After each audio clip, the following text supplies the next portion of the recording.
세 번째는 성경이 생명의 파괴를 금하고 있습니다. 대표적인 말씀이 이거죠. 출애굽기 10장 13절에 살인하지 말라. 살인하지 말라. 예수님도 살인하지 말라. 누구든지 살인하면 심판을 받게 되리라 하였다는 것을 너희가 들었으나, 이렇게 이 구약에 살인하지 말라고 하는 그 십계명에 있는 말씀을 여기에서 지금 다시 확인해 주고 계신 걸 볼 수 있습니다. 그리고 둘째도 그와 같으니 네 이웃을 네 자신과 같이 사랑하라. 자신의 몸처럼 사랑하라. 즉 우리 자신을 사랑하라는 말씀이에요. 긍정적인 의미에서 우리 자신을 사랑하라는 말씀입니다. 어떤 사람은 자기를 미워해야 좋은 신앙인이 되는 것으로 오해하는 사람들이 있습니다. 예수님 말씀을 오해하고 있잖아요. 내 자신처럼 이웃을 사랑해라. 여기 말씀하고 있지 않습니까? 나를 죽인다고 하는 것은 나 자신을 학대하고 미워하는 극치인 것입니다. 자신을 사랑하지 않는 것입니다. 여기에 지금 살인하지 말라고 하는 이 말씀은 신학자들이 둘로 나뉩니다. 아퀴나스 같은 그런 어거스틴 같은 그런 신학자는 여기에는 자살도 포함이 되어 있다 이렇게 말을 합니다. 그런데 이제 칼빈 같은 신학자는 자살을 여기에 절대 적용하지 않습니다. 여기 사실 이 말씀은 살인하지 말라고 하는, 다른 사람의 생명을 해하지 말라고 하는 말씀이에요. 직접적인 말씀은. 그렇지만 살인하지 말라고 하는 그 말씀 속에 있는 그 정신을, 그 사상을 보게 되면 그것은 생명 존중하는, 생명을 귀하게 여기는 하나님의 형상대로 지음받은 존재이기 때문에 생명을 해야지, 하나님께서 하시는 일 외에, 하나님이 살리고 죽이시는 일 외에 너는 생명을 해야지 말라고 여기 말씀하신 것입니다. 물론 이제 법정에서 사형을 연쇄살인범에 대해 사형을 언도하고 자기 아버지를 죽이거나 존속살인한 사람들에 대해서, 악하게 살인한 사람들에 대해서 살인 언도를 내고, 이건 다른 것입니다. 이건 다른 것입니다. 성경에서는 아까 말씀하셨죠. 피를 흘리면 피를 흘리지라고 하는 말씀.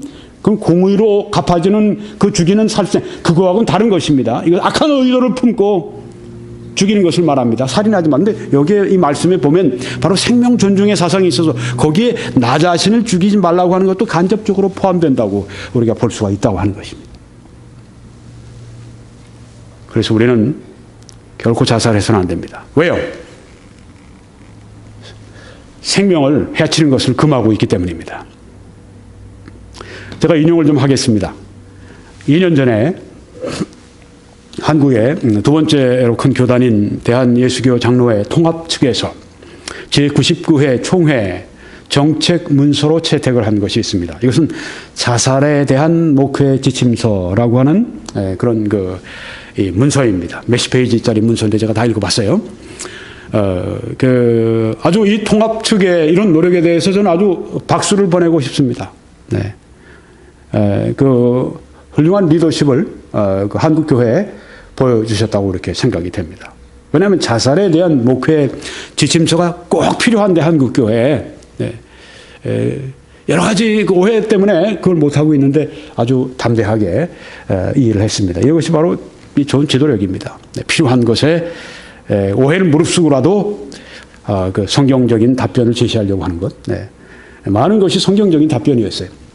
여기 보니까 대한예수교 장로회 총회 사회봉사부, 또 생명신학협의회 한 8, 9명의 그 신학교 또 교수님들과 목사님들이 이제 모여서 이 문서를 채택했는데 제가 몇 가지 좀 인용을 하려고 합니다. 캐톨릭 개신교 또 여기 캐톨릭 개신교 그다음에 그 보수주의가 좀 아닌 신정통이라고 우리가 얘기를 하는데 니오 오르소독스 그 신학자들까지 다 망라해서 여기 지금 이구동성으로 하는 말을 여러분이 들으실 수 있습니다. 먼저 성삼위 하나님께서 은총으로 주신 생명에 대한 사랑, 생명에 대한 사랑, 곧 십계명과 예수님의 이웃 사랑과 자신의 몸에 대한 사랑의 말씀을 여러분이 조금 전에 보셨습니다. 그런 것을 고려할 때 살인하지 말라, 내 이웃을 내 몸과 같이 사랑하라, 이런 말씀. 이거 볼 때 사람에게는 자살할 권위가 없다. 네, 어거스틴이 한 말입니다. 맞습니다. 또 아퀴나스라고 하는 중세 신학자인데요. 오직 하나님만이 사람의 삶과 죽음을 결정할 수 있기 때문에 자살은 하나님, 자신, 그리고 이웃을 향한 죄이다. 네, 맞습니다. 누가 얘기했건 성경의 정당한 해석은 맞는 것입니다. 또 이 말은 자살은 생명의 권리에 대한 하나님의 의지를 부정하는 것이기 때문에 죄악의 행위이다. 하나님께서는 매 순간 죽음에 대한 준비를 명하시지만 항상 우리가 죽을 준비를 하고 있어야 되지만 그때를 결정할 권리는 인간에게 있는 것이 아니라 오직 하나님께 있다. 이 칼빈 그 종교개혁자가 한 말입니다. 아까 살인하지 말라. 그것을 자살에는 결코 적용하지 않았지만 자살을 명백하게 반대하는 것을 여기 볼 수 있죠. 네. 어거스틴, 또 아퀴나스, 칼빈, 이 모든 그 신학자들이 함께 이구동성으로 이 자살에 대해서, 기독교인의 자살에 대해서, 뭐 기독교인뿐 아닙니다. 불신자들까지 자살은 그들에게 속해 있는 권리가 전혀 아니라고, 잘못된 것이라고 이렇게 말하고 있지 않습니까? 칼 바르트는 신정통 신학자지만 여기에 대해서 공통의 의견을 가지고 있습니다. 자살은 하나님의 권리를 침범한 결정이요, 하나님의 주권을 범한 것입니다. 불신의 행위요, 생명을 은혜의 선물로 보지 못하는 것이다. 이렇게 잘 말했습니다. 본 회퍼라고 하는 독일의 순교자, 그리고 독일의 그 위대한 신학자인데요. 뭐 얼마 되지 않은 분입니다. 2차 세계대전 때 이제 그분은 뭘 했냐면 히틀러를 암살하는 이 조직에 이분이 가담을 했어요. 나중에 알게 되고 발각이 되고, 그래서 2차 세계대전이 끝나기 전에 이 본 회퍼도 처형을 당하고 죽게 됐습니다. 어떤 사람들은 목사, 신학자가 어떻게 암살단에 그렇게 가입할 수 있느냐 이렇게 얘기하는데 이분은 이런 논리를 썼습니다.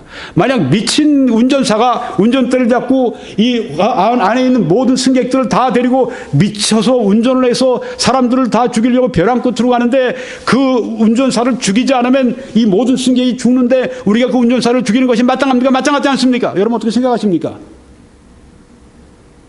이 많은 생명을 그냥 그 미친 운전사에게 맡기는 것이냐. 네. 참 논리적으로 우리가 대답하기 어려운 그런 질문을 하셨어요. 그렇죠? 네. 히틀러라고 하는 진짜 미친 광인을 암살하려고 했던 것이 정당한가 안 한가. 네. 여러분이 판단하실 수 있을 겁니다. 자, 이분이 한 얘기입니다. 누구도 자신을 정당화하기 위해 자살을 감행할 수 없다. 하나님 앞에서 자기를 정당화하면서 스스로 목숨을 끊는 행위는 분명하게 죄이다. 이렇게 이야기를 하고 있습니다.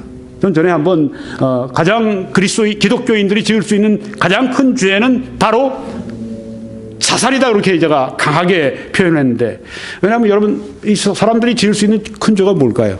다른 사람 죽이는 거 아닙니까? 하나님의 형상을 닮은 사람을 죽이는 거, 피를 흘리고 죽이는 거, 바로 그것이 아니겠습니까? 자기에게 해당한다면 가장 큰 죄라고. 그런 의미에서 제가 드린 말씀이에요. 여기 목숨을 스스로 끊는 행위는 하나님 앞에서 자기를 정당화하면서 스스로 목숨을 끊는 그 행위가 분명하게 죄다. 몰트만이라고 하는 사람도, 이 신학자도 자살, 곧 자기 살인이라는 표현을 사용하지 않는 편이 낫지만 각자가 조금씩 달라요. 네. 그래서 자살은 자살이지 그냥 그걸 자기 살인이다 이렇게까지 표현한 것은 사용하지 않는 편이 낫지만, 네, 이런 말이에요. 모든 죽음과 동일하게 자신을 죽임도 하나님께서 선물로 주신 생명을 적대시하는 행위임이 분명하다. 그렇죠? 남을 죽이거나 나를 죽이거나 스스로 나를 죽이거나 하나님이 선물로 주신 생명을 적대시하는 것은 분명하다고 하는 것입니다. 욥과 같이 죽고 싶을 정도의 곤경과 억압의 상황에 처해서도 결코 스스로 생명을 끊어서는 안 되고 믿음으로 이겨내야 한다. 어거스틴이 한 말입니다. 뭐 욥뿐이겠습니까? 순교자들도 생각해 보세요. 짐승의 밥이 되기 위해서 기다리면서도 얼마나 정말 애간장이 끓는 정말 그 극도의 공포가 있는 그런 그 상황에서도 순교하는 게 낫다는 것입니다. 자살하는 것보다. 그 어려운 일이겠죠. 그렇지만 절망적인 상황에서 인간의 궁극적이고 극단적인 자기 정당화로서 스스로 목숨을 끊는 행위는 받아들일 수 없다. 이 본회포가 한 말입니다. 자유 또한 자기 결정의 최고조의 행위로 나는 자유인이다. 내 생명은 내 것이다. 신은 없다. 바로 내 생명은 내가 마음대로 주장할 수 있다. 그러니까 죽을 수 있는 자유도 나에게 있다. 내 스스로 죽이는 것은 존엄사다. 이렇게 생각하는 사람들. 최고조의 행위로 정당화하는 자기 죽임은 이기적인 동기로 자신을 죽이는 행위다.